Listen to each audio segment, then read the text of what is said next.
الناس ما عملتش لايك ليه؟ ممكن تحط لنا 300 لايك دلوقتي على البث. الناس ما عملتش لايك اللي قاعدين ليه؟ الناس تشرب ايه يعني؟ ابعت اجيب لكم حلبة حصى مثلا؟ هناخد تالت ليسون معانا في الالجبرا، هو البولينوميال فانكشنز. اول حاجه لو عطينا الشكل ده f ونقطتين فوق بعض وبعدها x سهم y، دي بتتقرا ايه ومعناها ايه؟ دي معناها ان دي فانكشن من ال x to y، او ممكن حرف g مثلا بدل f عادي، يبقى g دي فانكشن اسمها فانكشن من ال x لل y. تمام، يبقى هي علاقة ما بين ال x وال y. طيب لو احنا قلنا ان ال ordered pair اللي هي x و y دي belongs to a function, then ال function where ال f of x equal y. طب ايه الكلام ده؟ يعني لما تلاقي f كده نقطتين فوق بعض وبعديها f of x equal y، معناها ان ال f where ان ال f دي f of x equal y. طب يعني احنا مش فاهمين حاجة برضه. طب نفهم بالاكزامبل ده. يعني لو قلت لك f of 2 equal 3، انت تستنتج من الكلام ده ان في ordered pair جوه الفانكشن دي اللي هي 2 و 3. تمام، يعني ال 2 دي اللي هي first projection اللي هي ال x، وال y اللي هي second projection اللي هي طلعت هنا في الاكزامبل ده 3. طيب احنا كده مش فاهمين حاجة برضه، نفهم اكتر. if f is a function from the set x to the set y وعطانا الشكل اللي احنا لسه متكلمين عليه، then ال x دي اسمها الدومين للفانكشن. فاكرين لما خدنا في التو ليسنز اللي فاتوا، او خصوصا في الليسن اللي فات لما اتكلمنا ان لما يبقى ال x دي بنسميها دومين والواي بنسميها كو دومين. دايما ال x دايما اسمها دومين اللي هي first projection والواي كو دومين. تمام، و set of images of the elements of the set x by the function f is called the range of the function f, which is a subset of the codomain y. يعني ايه الكلام ده؟ يعني ان الرينج من الاخر، الرينج ده مجموعة من او set من الكودومين اللي هو الواي، وده طبيعي ما فيهوش حاجة جديدة يعني. تمام، فاحنا لما نقول دي فانكشن من الاكس للواي، تمام، لو قلت لك في الشكل ده، الشكل ده مهم جدا، f of x equal y، يبقى انت بتعرف ان الاكس دي اللي هي first projection والواي اللي هي second projection، وممكن تمثل الشكل ده بالordered pair بحيث ان الاول او ال first projection هو الاكس والsecond projection هو الواي. تمام، طيب هنفهم بالاكزامبل ان شاء الله. if x عبارة عن set of 2 4 6 و 8 وال y set of 1 و 2 و 3 4 5 6 and the function f من ال x to y where f of x equal half x. Write the set of the function and represent it by our diagram, then find its range. تمام، هو أهم حاجة عطيهالنا ال f of x equal half x.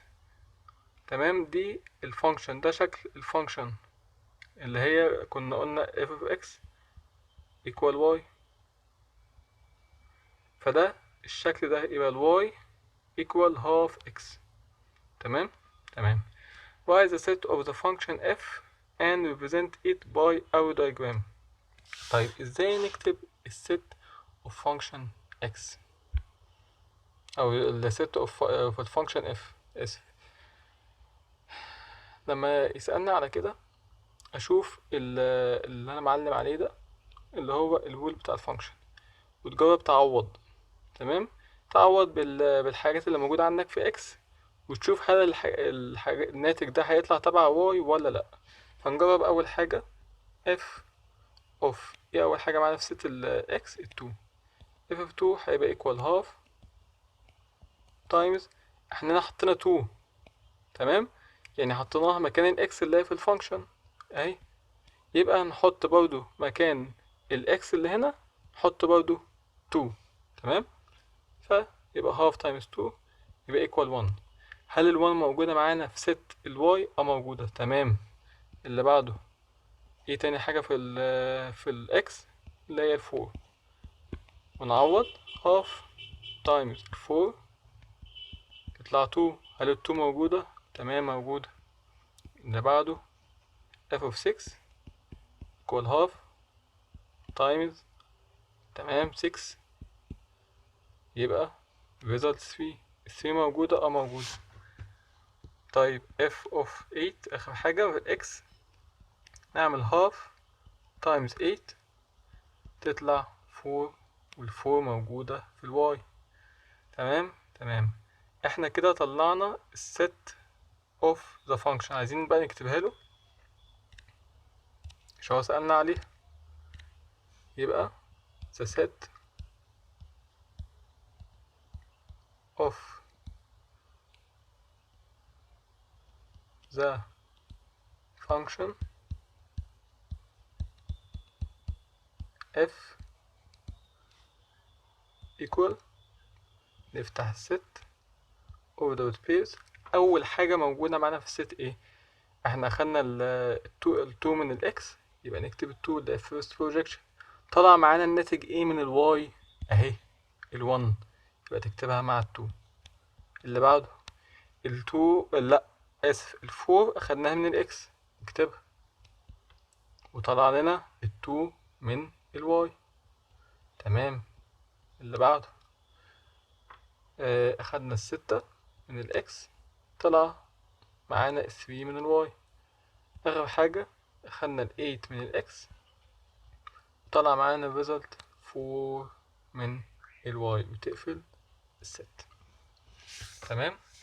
فعشان نكتب الست بتاعت الفانكشن بنعوض بالإكس بتاعتنا اللي موجودة، والريزلتس اللي تطلع معانا دي اللي هي belong للواي نكتبهم مع بعض في شكل ordered pairs جوه الست. تمام. طيب تاني مطلوب هو عايزه كان عايز نعمل لها presentation بالأرو دايجرام. طيب احنا عارفين الأرو دايجرام أخدناه كتير أوي. أول حاجة نكتب الست الأولى والست التانية، هنا الإكس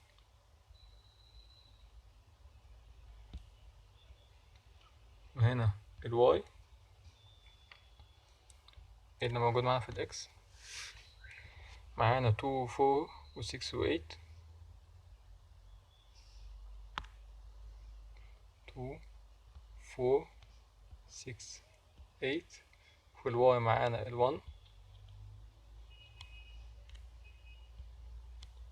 2 3 4 5 6. تمام. اعمل بوينتس كده جنب كل رقم عشان نوصل ليها. تمام. اول اوردر بير طلع معانا 2 مع ال1 2 رايحة لل1. تاني حاجة 4 2 4 مع 2. تالت حاجة 6 مع 3. آخر حاجة ال 8 مع ال 4. تمام كده عملنا الأرو دايجرام مفيهاش أي مشاكل. تمام. آخر حاجة كان عايز الرينج. احنا اتفقنا إن الرينج ده بيبقى belong يعني بتبقى عبارة عن set تبع ال y اللي هو ال y اللي هو كودومين. تمام. فالرينج ده يعتبر جزء من الكودومين اللي هو ال y. حلو. فالرينج زي ما اتفقنا الريزلتس اللي طلعت معانا موجودة يعني موجودة معانا في الفانكشن belong لل y. طب ايه الحاجات اللي طلعت معانا من ال y؟ هم ال 1 وال 2 وال 3 وال 4. تمام. اظن ما فيهاش اي مشكلة. يبقى the range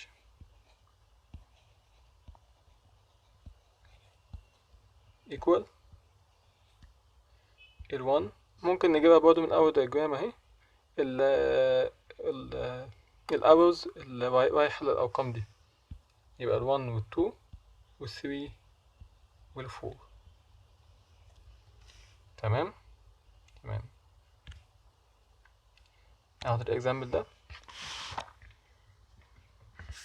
if f is a function من natural numbers natural numbers where n is the set of natural numbers and f of x equal x plus 1, find f of 0, f of 1, 2, 3, 4, then graph a part of the square net of the Cartesian product n and represent on it 5 elements of this function، وبيسألك على الرينج بتاع الفانكشن f.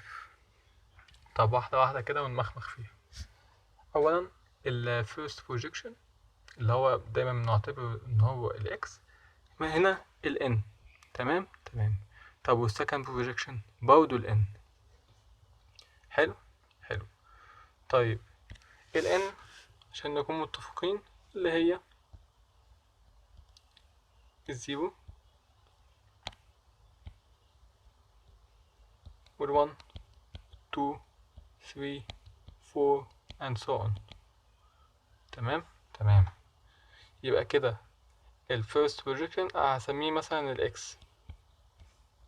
عشان متعودين عليه، مش مشكلة نسميها براحتنا.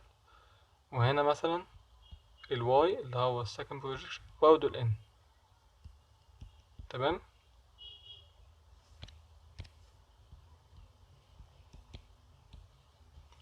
حلو. هو بقى اعطيني الرول بتاعت الفانكشن اللي هي قلنا عليها ان هي اهم حاجة في المسألة، اهم جيفن، وعايز تعمل find لل f of 0 f of 1 وهكذا. طيب اول حاجة ال f of 0، احنا اتفقنا بدل ما هو عاطينا ال f of 0 يبقى هو شال ال x وحط مكانها 0. تمام.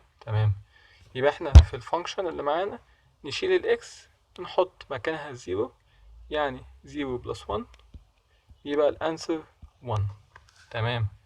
طب f of 1 نفس الكلام، نشيل ال x ونحط 1 يبقى الانسر 2.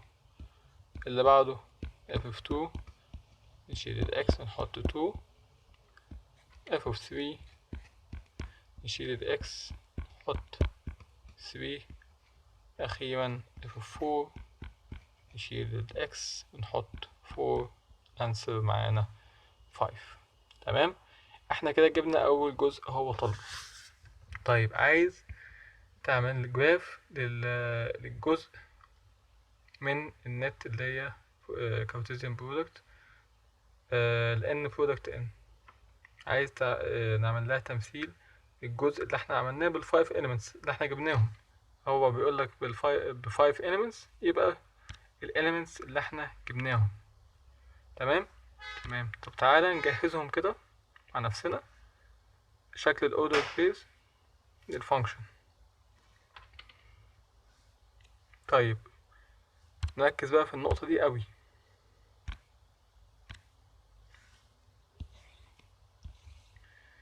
يبقى عشان نكتب set of function زي ما عملنا في المسألة اللي فاتت اهو، لما كتبنا set of function بالاحمر، عشان نجيب الset of function دي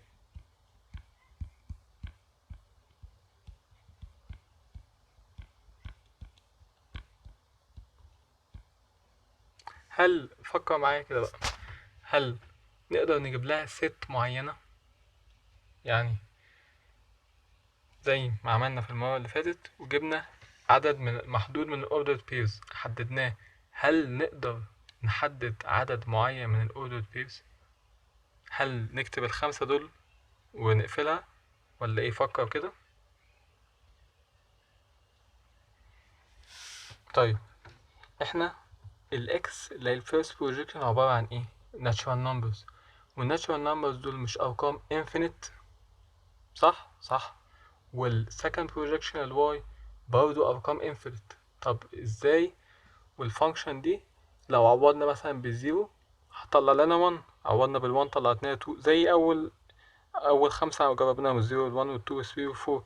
طيب مش لو جربنا ال 5 هتطلع لنا ناتج اللي هو ال 6، جربنا ال 6 طلع لنا 7 كده، لو جربنا 8 وهكذا، فمش بتخلص.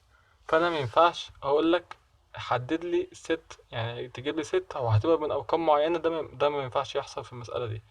تمام، علشان يعني يبقى فيها ordered pairs معينين، علشان ال n دي infinite set. فهشيل اللي انا كتبته ده، تمام، وهقول ان الزيرو عشان ده الاصح ordered pairs 0 1 وال 1 وال 2 وال 2 3 الفور وال 3 وال 4 وال 4 وال 5 are ordered pairs from the set of the function. تمام، يا رب الحتة دي تكون وصلت لكم. تاني بقى، احنا الفيرست بروجيكشن هنا اللي هو الاكس infinite set والواي infinite set، فلو جربنا كل حاجات الاكس مش هنخلص infinite، فانا ما ينفعش اجيب لك set واحط لك فيها عدد محدد من الاوردرد بيرز. تمام، فده ما ينفعش في المسألة دي، فكتبنا له بالشكل ده بس ان الاوردرد بيرز اللي جبناهم دول تبع الست بتاعت الفانكشن مش اكتر. تمام، طيب احنا عايزين نعمل الكارتيزيان برودكت ونمثل 5 elements of this function. احنا هنستخدم ال 5 elements اللي جبناهم، مش مشكلة، الاوردرد بيرز الخمسة دول. طيب احنا عملنا برضو الكارتيزيان دايجرام كتير اوي. كنا بنكتب في ال في الهوريزونتال، على الهوريزونتال الاكس وعلى الفيرتيكال الواي. طيب ايه الاكس وايه الواي اللي هو هنا؟ انا كنا مسمينهم اكس وواي كده بيني وبينك، يعني هي اساسا ان والواي برضو ان.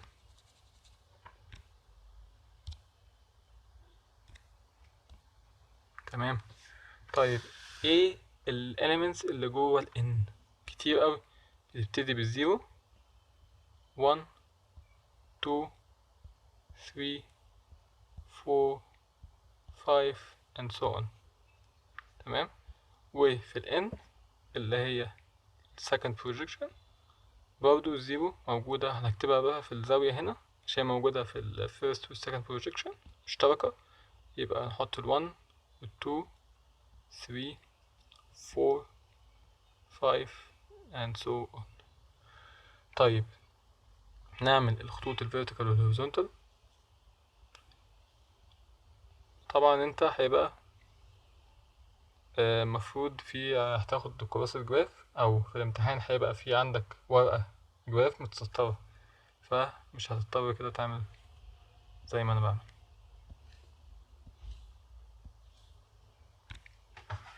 طيب ايه ال ordered pairs اللي احنا جبناهم؟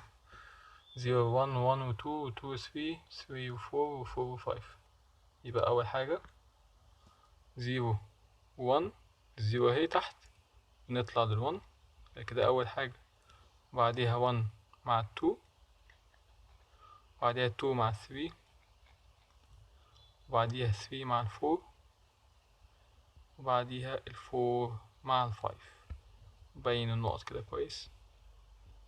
تمام، تمام، احنا كده جبنا ال 5 elements من ال Cartesian product بتاعت ال n في ال n. تمام، طيب عايز الرينج. الرينج يعني الحاجات من ال second projection او من ال y اللي هو هنا ال n برضو اللي جت في الفانكشن. طيب احنا اتفقنا ان الفانكشن كتير، يعني الاوردر بيرز او محتويات الفانكشن كتير قوي، تمام، علشان first projection و second projection اتفقنا ان هما infinite. فالحاجات اللي موجودة من ال n موجودة في يعني موجودة في الفانكشن هما ايه؟ الويزردز هنا زي ما اتفقنا 1 2 3 4 5 6. ليه 6؟ عشان لو جربنا f of 5 هطلع لنا 6، و7 جربنا f of 6 هطلع لنا 7، وهكذا. فمن اول 1 معانا. طب هل هتطلع الزيرو في الرينج؟ فكر. لا مش هتطلع. ليه بقى؟ علشان الفانكشن نركز فيها اهي موجودة فوق ال f of x equal x plus 1. فانت لو جربت تعوض بالاكس باي رقم من الناتشورال نمبرز، ونجرب مثلا اقل رقم اللي هو الزيرو، ولو جربنا الزيرو هتطلع معانا بلس 1. فعمر ما الزيرو هيظهر معانا في الرينج، تمام. ف الرينج equal ال natural numbers ونشيل منها الزيرو بس، تمام. تمام.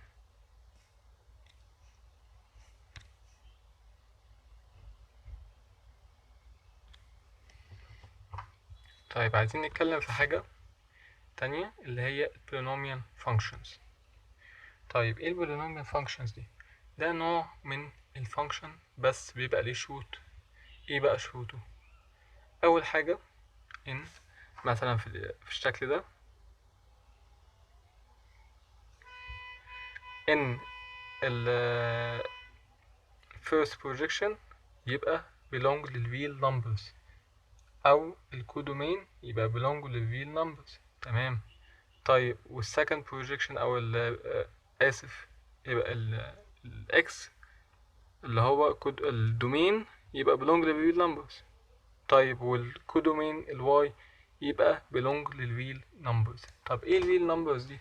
الreal numbers اللي هي natural numbers، integer numbers،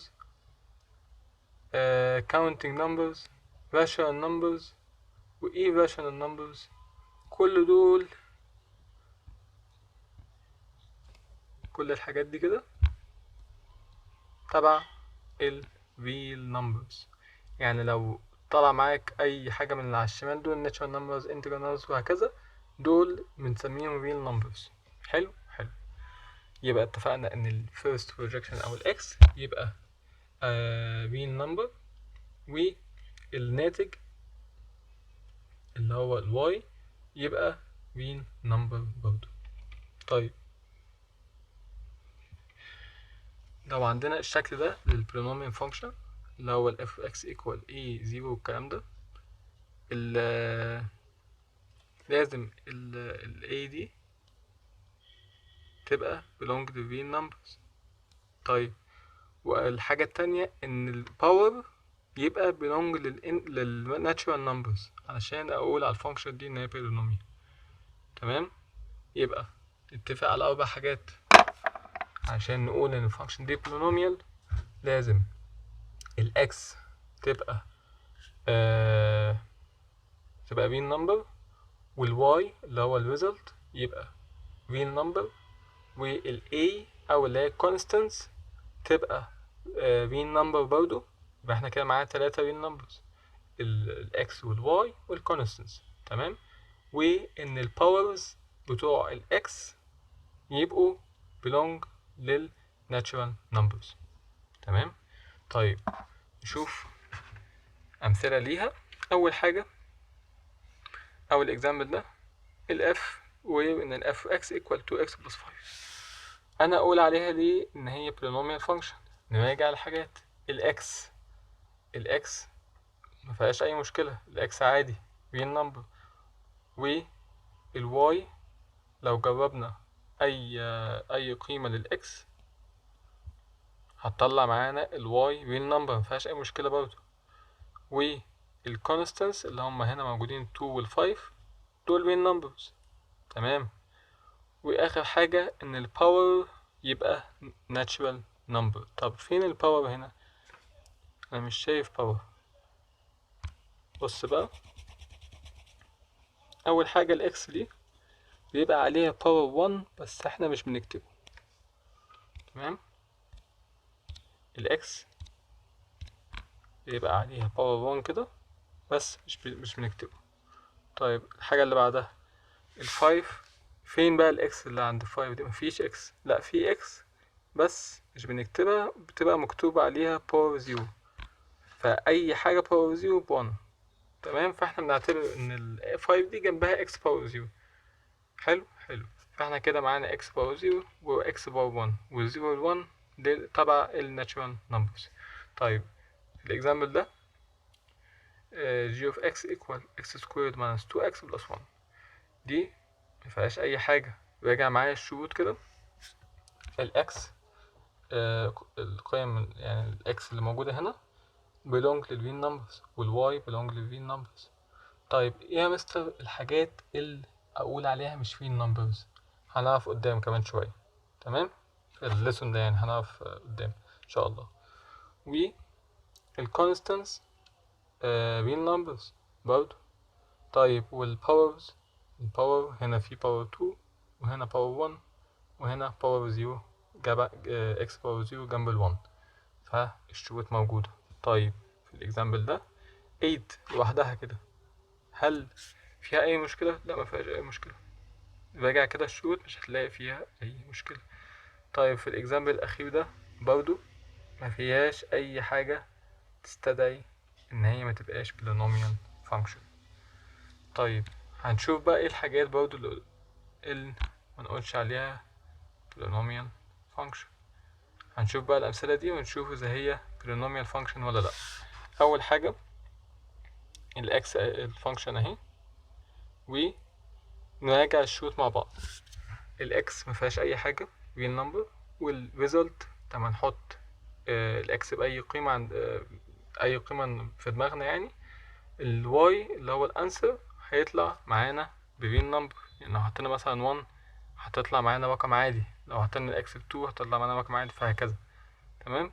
والكونستانس برضو مش هتلاقي فيهم اي مشاكل، والباورز برضو مفيهمش اي حاجة. الباورز belong للناتشورال نمبرز يبقى دي polynomial function. طب في example 2 هنا لو جربنا الاكس بأي قيمة هل فيها مشكلة؟ أو يعني هل القيم الاكس belong للريل نمبرز وهل قيم الواي belong للريل نمبرز؟ طب ركز بقى. لو هنا جربنا نعوض الاكس بزيرو فالريزلت اللي هيطلع معانا للفانكشن على بعضها الواي يعني تطلع not belong للريل نمبر. طب ليه يا مستر؟ تاني اهو مينفعش في الدينومينيتور، احنا متفقين دايما ان مينفعش في الدينومينيتور خالص يكون فيه زيرو. تمام. فهنا لو جربنا نعوض الاكس بزيرو هيحصل معانا مشكلة. فدي من غير ما تفكر كده من غير ما تكمل دي اسمها not polynomial function. دي مش polynomial function. تمام. يبقى دي مش polynomial function. طيب هنا في number 3 جرب تعوض الاكس بأي رقم. طيب تمام. لو جربنا نعوض الاكس هنا مثلا بنيجاتيف 1 تطلع معانا root of negative 1. هل root of negative 1 ده real number؟ هل أخدناه احنا ان هو حتى rational number أو irrational number؟ لأ. فده مش تبع ال real numbers. فده هيعملني مشكلة لو جربت الاكس بقيمة معينة اللي هي النيجاتيف 1. فده على بعضه الفانكشن دي ما اسمهاش polynomial function. تمام. ففي اخر سؤالين هنا نمبر 2 و 3 جرب دايما في اي فانكشن عشان تعرف ازاي polynomial ولا لا جرب تعوض الاكس باي رقم، اي رقم، وشوف الانسر هيطلع معاك سليم ولا لا. تمام. ففي نمبر 2 و 3 حصل معانا مشاكل فدول مش polynomial functions. حاجة تانية بقى في نمبر 3 هنا الروت اكس دي مش هي اولا الاكس عليها باور 1 اي حاجة لوحدها كده عليها باور 1. والسكوير روت ده اللي هو اساسا هنا فيه 2. تمام. فلو عايزين نطلع نشيل الروت ده نكتب الاكس ازاي؟ نكتبها 1 اللي هي هنا دي over ال2 اللي هي بره دي. تمام. تمام. طيب اكس وعليها باور هاف، واحنا اتفقنا ان الباورز لازم يكونوا belong لل natural numbers. طب هل الهاف دي belong لل natural numbers؟ لا. تمام. فدي ايه حاجة تانية عشان تثبت ان دي مش polynomial function. طيب في اخر واحدة هنا فكر كده هي polynomial function ولا لا؟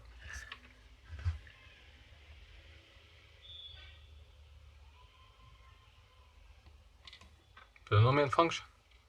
ليه؟ عشان لو جاوبت اي بالاكس باي رقم في دماغك تطلع معاك الانسر مفيهوش اي مشاكل، والباورز natural numbers مفيهمش اي حاجة.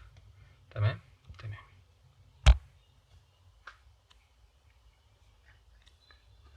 طيب في حاجة بقى اسمها the degree of the polynomial function. the degree of the polynomial function دي معناها ان اكبر باور للاكس موجود في المسألة ايه؟ يعني ايه الكلام ده؟ على طول نشوف اول مسألة هنا. هنا 5x معانا بلس 2. ايه اكبر باور موجود في المسألة دي؟ مش احنا اتفقنا ان ال 2 دي لوحدها لكنها جنبها x باور 0 عشان الزيرو دي باور x باور 0 دي ب1، فمش بنكتبها. ال1 ده ملوش لازمة كده جنب ال2 لو ضربناه في 2. فهنا معانا باور 1 وهنا معانا باور 0. طيب احنا اتفقنا عشان نجيب الديجري بنبص على اكبر باور. اكبر باور هنا اللي هو ايه؟ ال1. يبقى دي اسمها first degree polynomial function، او بيتقال عليها برضو linear function. لما يبقى first degree دي كده بيتقال عليها برضو linear function. تمام.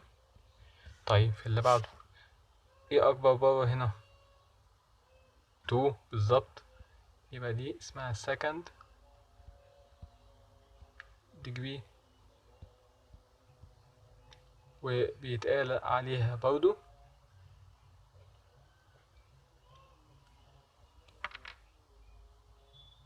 quadratic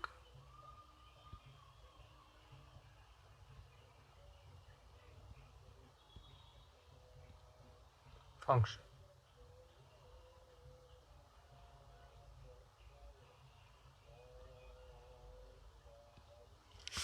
طيب في اللي بعده هنا معانا x باور 1 وهنا x باور 3 وهنا أكن في x باور 0. يبقى دي اسمها third degree function أو cubic function. تمام.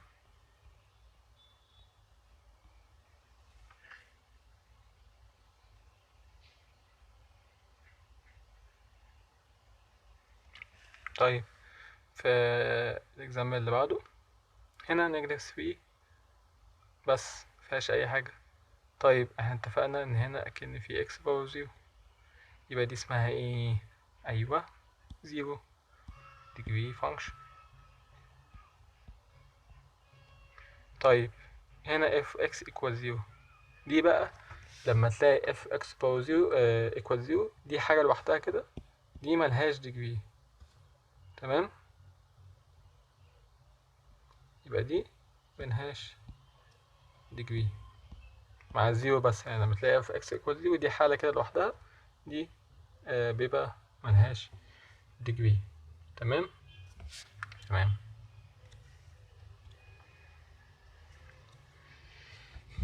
تعال نشوف الاكزامبلز دي.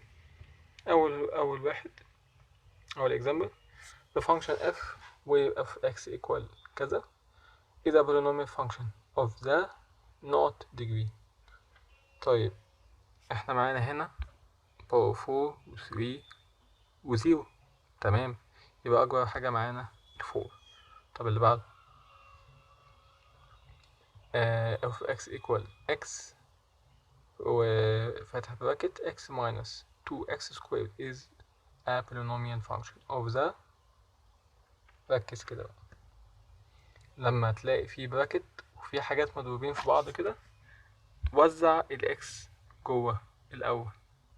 فلما نوزع الاكس هتبقى x squared minus 2x cubed. تمام، انا دخلت بس الاكس، فلما تلاقي الاكس مضروبة في براكت تضربها في محتويات البراكت. فانا ضربت الاكس في اول حاجة معانا اللي هي الاكس، وضربتها تاني في تاني حاجة معانا اللي هي نيجاتيف 2x سكويرد. تمام، وجمعت باور الاكس مع الاكس، جمعت الباور اللي هو 1 وال1.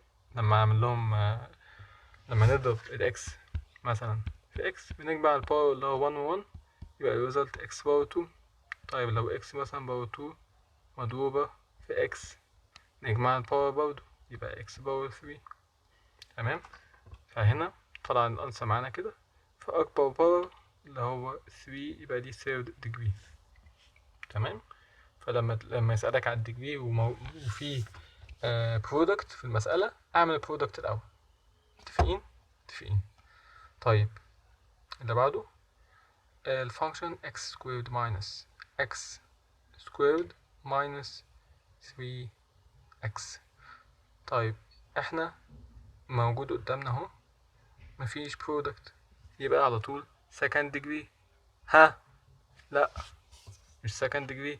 ليه؟ علشان انت لازم تهدى كده واحدة واحدة. اولا لما يبقى في نيجاتيف بره البراكت بندخلها جوه وبتعكس اشارات اللي جوه. يعني ايه؟ يعني الانسر هيبقى معانا اكس سكويرد اللي موجوده في الاول ملهاش دعوه، وندخل النيجاتيف دي على اول حاجه اللي هو اكس سكويرد، ندخلها على الاكس سكويرد. الاكس سكويرد كان جنبها بلس اصلا بس مش بتتكتب، هتغير اشارتها هتخليها نيجاتيف، فهنحط اهو نيجاتيف اكس سكويرد. طيب النيجاتيف هتخش على النيجاتيف 3 اكس، هتغير اشارة النيجاتيف يبقى هتخليها بوزيتيف، ونحط 3 اكس. تمام تمام. طيب احنا بنبص هنا الاكس اهي هتضيع الاكس، بتبقى معانا 3 اكس اللي هي فيرست ديجري. تمام، يبقى ما نستعجلش لما يسألك على الديجري كده فصص المسألة. تمام، وحاجة تانية عشان برضه عايز قبل ما انسى افكركوا بيها، لما يسألك على البولينوميال فانكشن زي البولينوميال فانكشن ولا لأ، فكر فيها قبل ما تبسطها. يعني مثلا في example 2 لو كنا دخلنا الاكس هنا في البرودكت، يعني هنعمل x times 2 over x بلس الاكس لما ندخلها على 5 تبقى x times 5 او شكل اشيك يعني 5x. تمام، والاكس هتضيع مع الاكس يبقى هتبقى معانا 2 بلس 5x. عارف لو المسألة كانت كده أصلا دي بولينوميال فانكشن مفيهاش أي حاجة، لكن لما يسألك إذا دي بولينوميال فانكشن ولا لأ فكر فيها قبل التبسيط. تمام تمام، يعني فكر فيها وهي في يعني أسوأ الصور ليها بشكل أصح يعني، علشان نتأكد إذا مفيهاش أي مشاكل. لكن لما يسألك على الديجري العكس، بسط المسألة الأول وخليها مفرودة كده وحلوة، وبعديها شوف بقى الديجري تطلع معاك ايه. تمام، نمبر 4 ال f of x equal x squared times x minus 3 والباور البراكت عليه باور 2، ويسألك هي من الدرجة الكام. طيب المسألة دي قبل ما اشرحها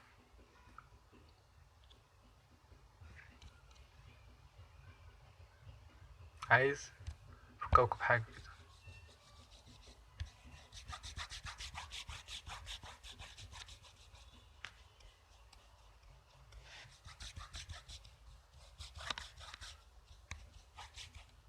ايه بقى الحاجة دي؟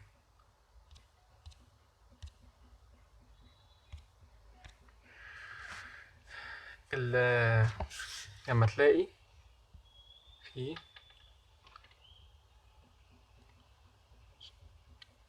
براكت بالشكل ده مثلا زي اللي موجود عندنا وعليه باور 2. ازاي نفتح البراكت ده ويعني نبسطه؟ اولا بنعمل اول حاجة معانا باور 2. تمام. وتاني حاجة معانا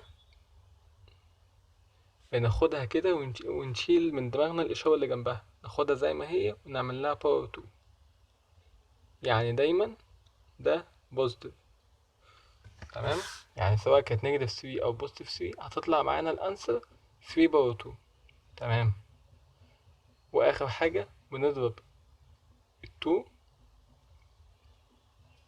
في اللي موجود في النص ده اللي هو النيجاتيف 3، ونضربه في أول حاجة اللي هو الإكس. يعني هتطلع معانا في الآخر إكس سكويرد بلس 3 باور 2 9 ماينس، خدنا كده الماينس من 3 واتبقى معانا 2 تايمز 3 6 والإكس نزل. تمام كده أنا فكرتكم بالشكل البراكت لما تلاقي عليه باور 2 ازاي نفكها. تمام. ناخد الأولاني نعمل له باور 2 والتاني ناخده من غير إشارته نعمل له باور 2، وآخر حاجة نضرب ال2 دي ثابتة، ال2 تضربها في اللي موجود في النص اللي هو نيجاتيف 3 أو الموجود يعني على اليمين اللي هو نيجاتيف 3 معانا في المسألة دي، وتضربه في أول حاجة اللي هو الإكس. طب لو كنت مثلا x بلس 2 سكويرد فكها ازاي؟ على طول الأولاني سكويرد والتاني سكويرد زي ما هو كده، وآخر حاجة نضرب 2 في تاني حاجة موجودة اهي اللي هي 2 بوزيتيف 2 هنا، ونضربها في أول حاجة اللي هي الإكس. يبقى x سكويرد بلس 4 بلس 4x. تمام. كده حبيت أفكركم بالبراكت عليه باور 2. طيب احنا في مسألتنا هنا كان عندنا x مضروبة في البراكت اللي هو اللي احنا فكيناه فوق ده، فالاكس هنضربها في البراكت بعد ما فكيناه. الاكس سكويرد هنضربها في البراكت بعد ما فكيناه اللي هو x سكويرد بلس 9 ماينس 6x. طيب بعدين لما نلاقي حاجة مضروبة في البراكت بنوزعها على البراكت بأول حاجة x باور 4 بلس 9 x سكويرد ماينس 6 x كيوبد. كده احنا فصصنا المسألة وخليناها في أبسط صورة. يبقى نبص على أكبر باور اللي هو 4، يبقى دي 4th degree polynomial function. طيب احنا لما نلاقي حاجة بالشكل ده ممكن على طول نستنتج الديجري من غير ما نفكها. هنا علينا موجود في الباور ده في البراكت ده أكبر باور هيطلع معانا اللي هو الإكس باور 2 بديهي. تمام. ولما نضربها في الإكس باور 2 اللي بره هتدينا إكس باور 4. فممكن من غير ما تفك تتوقع ايه أكبر باور للإكس هتطلع معاك من البراكت، وهنضربها في اللي مضروب بره ده اللي هو هنا إكس سكويرد. طيب نمبر 5 الفانكشن of x equal x minus 5 all power 3 is a polynomial function of the. طيب احنا اتفقنا برضو لسه متفقين ان مش لازم بدل ما هو بيسألنا على الديجري نفك الفانكشن، نتوقع بس ايه اكبر باور للاكس هيطلع معانا من البراكت. طيب هنا معانا x minus 5 باور 3، لما تفكها ايه اكبر باور هيطلع معاك؟ ايوه بالظبط اللي هو باور 3. تمام. the function of x equal x times x cubed minus 3 minus 2 is a polynomial function of the. لما نضرب ال x في الاتنين دول أنا اكتبها هنا x power 4 minus 2x يبقى هي من 4th degree.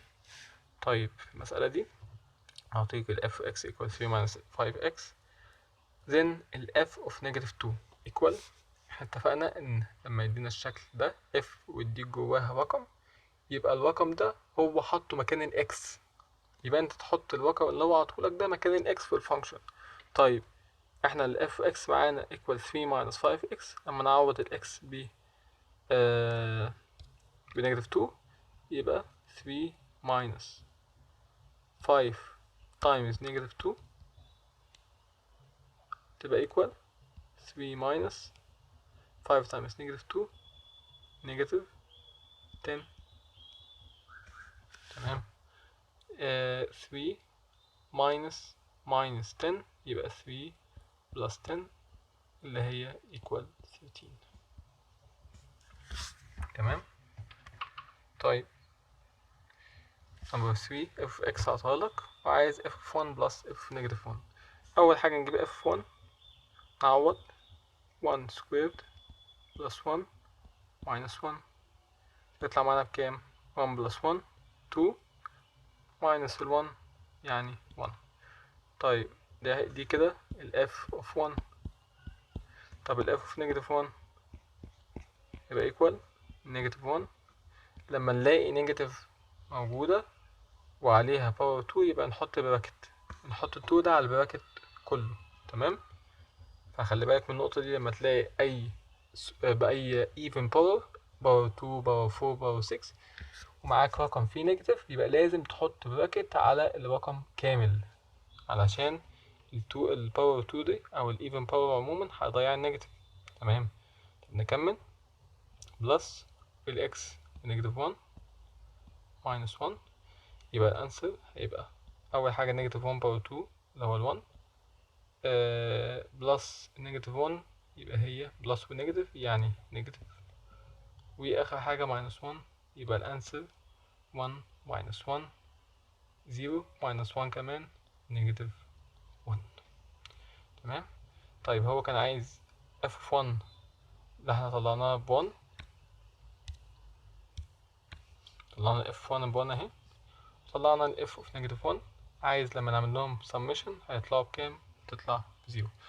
number 4 f of x equal 4x plus k f of 2 equal 15 then k equal.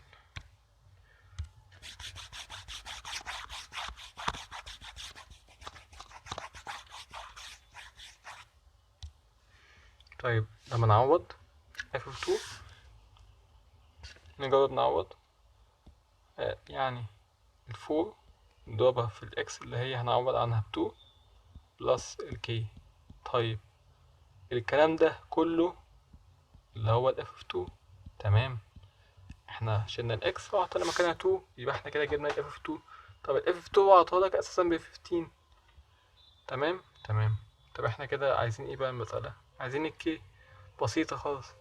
4 times 2 8 بلس ال k والكلام ده كله هيبقى equal ال 15. نودي ال 8 بقى عكس الإشارة يبقى ال k هتبقى equal 15 minus ال 8 يبقى ال k هتبقى equal 7. تمام. طيب قربنا شباب. if f of x equal x squared minus 2x plus 5 prove that f of 2 root 2 plus 1 equal 2f 1 minus root 2.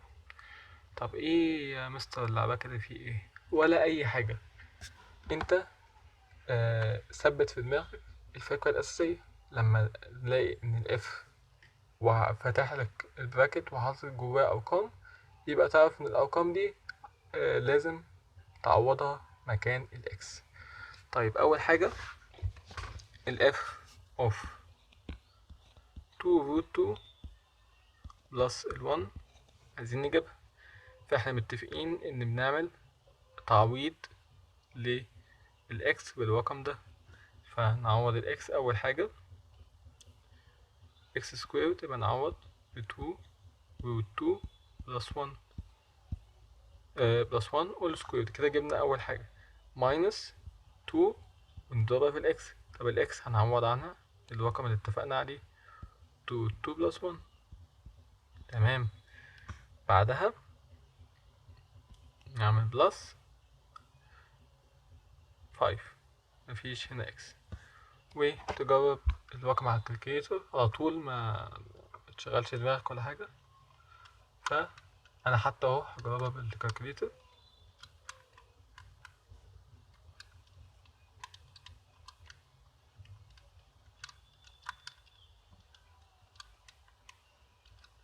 طلع معايا الانسر ب 12. تمام. طيب عايزين نجيب f of 1 minus root 2. يبقى نعوض 1 minus root 2 all squared minus minus 2 ونعوض بالx 2 root 2 plus 1 plus 5. نجرب الكلام ده على الكالكوليتر.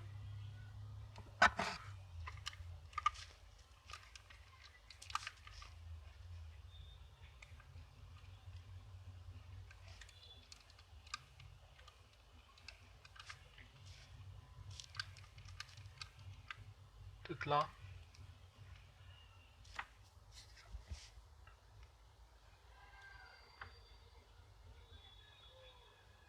لا، ايوه انا اسف، عوضت بس بالرقم هنا غلط. تمام، الله ينور على اللي اخد باله. احنا المفروض بنعوض ب 1 minus root 2. تمام. يبقى نجرب تاني.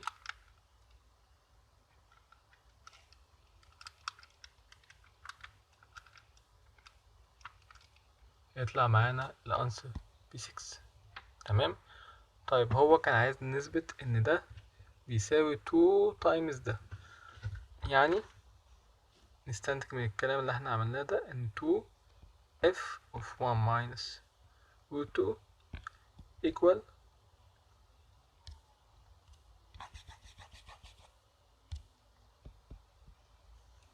equal 2 times 6 تبقى equal 12. ونعمل على الأولانية دي 1 وعلى التانية دي 2 ونقول له from 1 and 2 f of 2 root 2 plus 1 equal 2 f of 1 minus root 2 equal 12. تمام. كده خلصنا المسألة دي. هي فكرة بس انك تعوض بالارقام، ما فيهاش اي حاجة. طيب اخر مسألة معانا if f of x equal 2x plus b and g of x equal x squared plus b, and if f of 2 plus g negative 4 equal 30, then find f of negative 2 minus g of 2. طيب واحدة واحدة كده نستمخ فيها. احنا اتفقنا ان لما تلاقي f of 2، اول لما تلاقي حاجة مكان الاكس كده عوض على طول، عوض الاكس بالقيمة اللي موجودة جوه البراكت ده.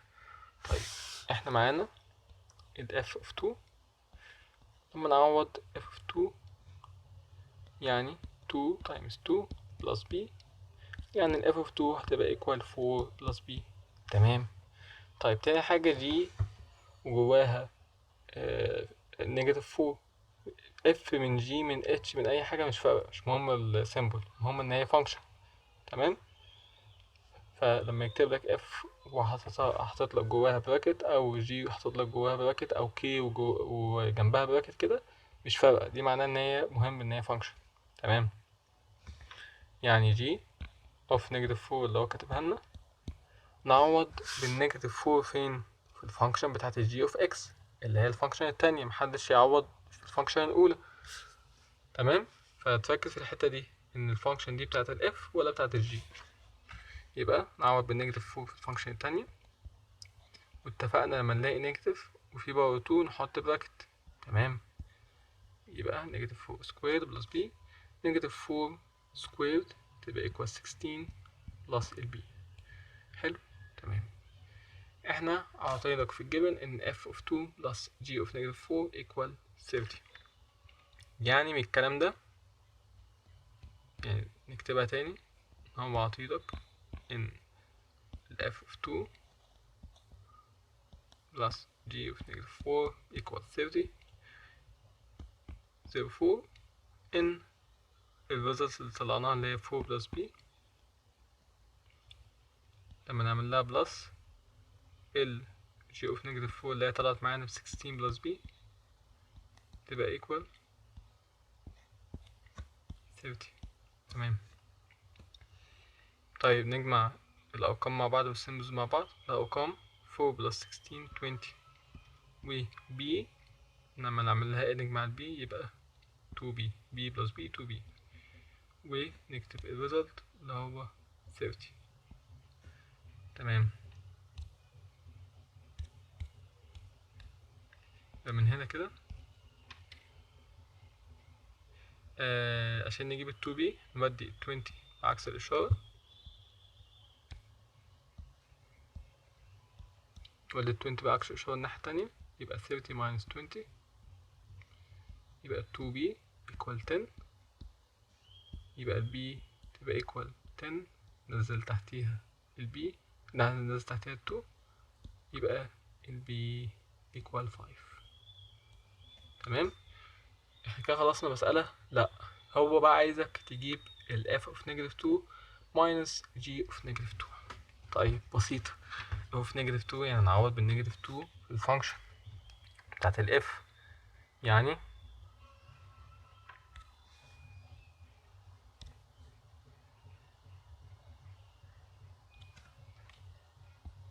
f of negative 2 تساوي 2 times negative 2، نشيل الاكس ونحط negative 2 بلس البي طب طلعنا احنا البي بكام اهو، لسه مطلعينها بي طلعناها ب5.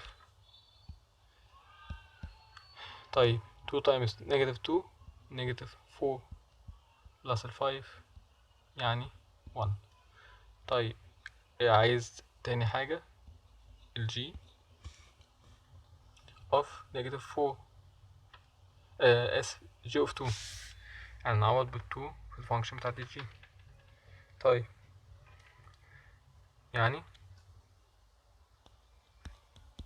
equal to، مش لازم نحط براكت، يعني ممكن نحط براكت مفيهاش مشكلة برضه احتياطي. يبقى 2 باور 2 بلس البي طلعناها ب5 يعني 4 بلس ال5 equal 9. طيب هو كان عايز بقى ايه؟ f of negative 2 minus g of 2، يبقى f of negative 2 minus g of 2 equal 1 minus ال9 يعني equal negative 8. تمام يا شباب، احنا كده خلصنا درس النهاردة، يا رب تكونوا فهمتوا وما يكونش في اي مشاكل. وطبعا لو عندكم اي اسئلة اكتبوا في الكومنتس او ابعتوا على جروب الفيسبوك. اشوفكم على خير ان شاء الله، والسلام عليكم ورحمة الله وبركاته.